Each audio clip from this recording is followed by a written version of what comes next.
You may know, you may not, that I'm an admirer of Nietzsche. Nietzsche was a devastating critic of, I would say, dogmatic Christianity.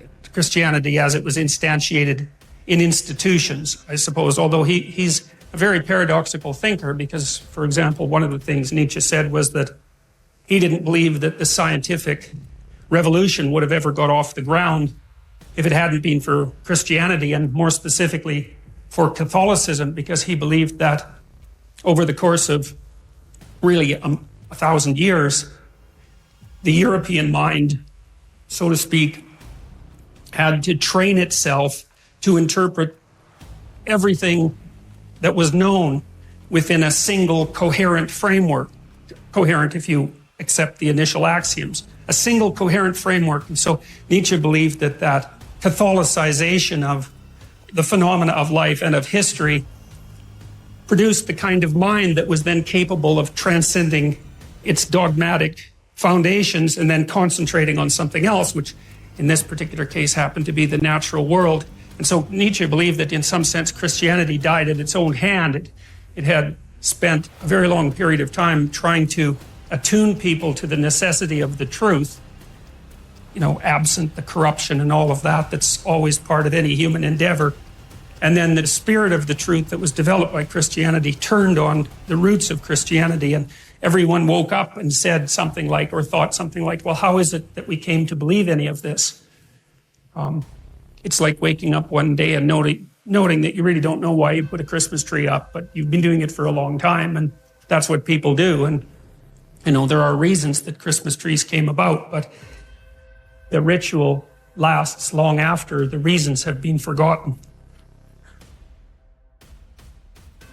Now, Nietzsche, although he was a critic of Christianity and also a champion of its disciplinary capacity, because you see, the other thing that Nietzsche believed was that it was not possible to be free in some sense unless you had been a slave.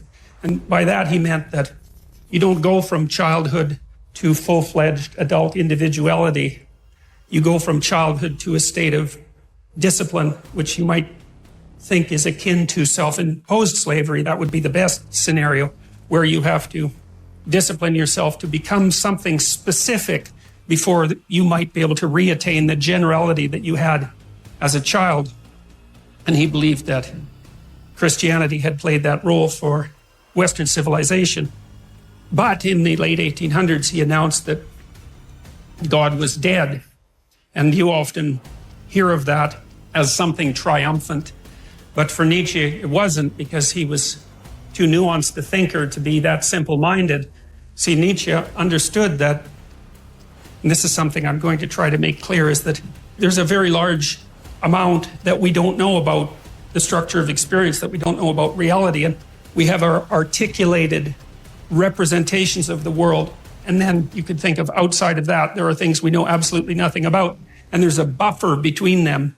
And those are things we sort of know something about. And we don't know them in an articulated way. Here's an example. Sometimes you're arguing with someone close to you, and they're in a bad mood, They're being touchy and unreasonable, and you keep the conversation up, and maybe all of a sudden they get angry, or maybe they cry.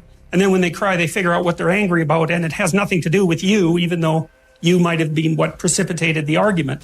That's an interesting phenomenon as far as I'm concerned, because it means that people can know things at one level without being able to speak what they know at another. And in some sense, the thoughts rise up from the body, and they do that in moods, and they do that in images, and they do that in actions. And we have all sorts of ways that we understand before we understand in a fully articulated manner. And so we have this articulated space that we can all discuss. And then outside of that, we have something that's more akin to a dream that we're embedded in. And it's an emotional dream that we're embedded in. And that's based, at least in part, on our actions. And I'll describe that later. And then outside of that is what we don't know anything about at all. And in that dream, that's where the mystics live, and that's where the artists live. And they're the mediators between the absolute unknown and the things we know for sure. What that means in some sense is what we know is established on a form of knowledge that we don't really understand. And that if those two things are out of sync, so you might say if our articulated knowledge is out of sync with our dream, then we become dissociated internally. We think things we don't act out, and we act out things we don't dream, and that produces a kind of sickness of the spirit.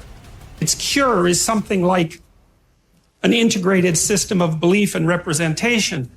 Then people turn to things like ideologies, which I regard as parasites on an underlying religious substructure, to try to organize their thinking, and then that's a catastrophe. And that's what Nietzsche foresaw. You see, he knew that when we knocked the slats out of the base of Western civilization by destroying this representation, this God ideal, let's say, that we would destabilize and move back and forth violently between nihilism, let's say, and the extremes of ideology. He was particularly concerned about radical left ideology, and predicted this in the late 1800s, which is really an absolute intellectual tour de force of staggering magnitude.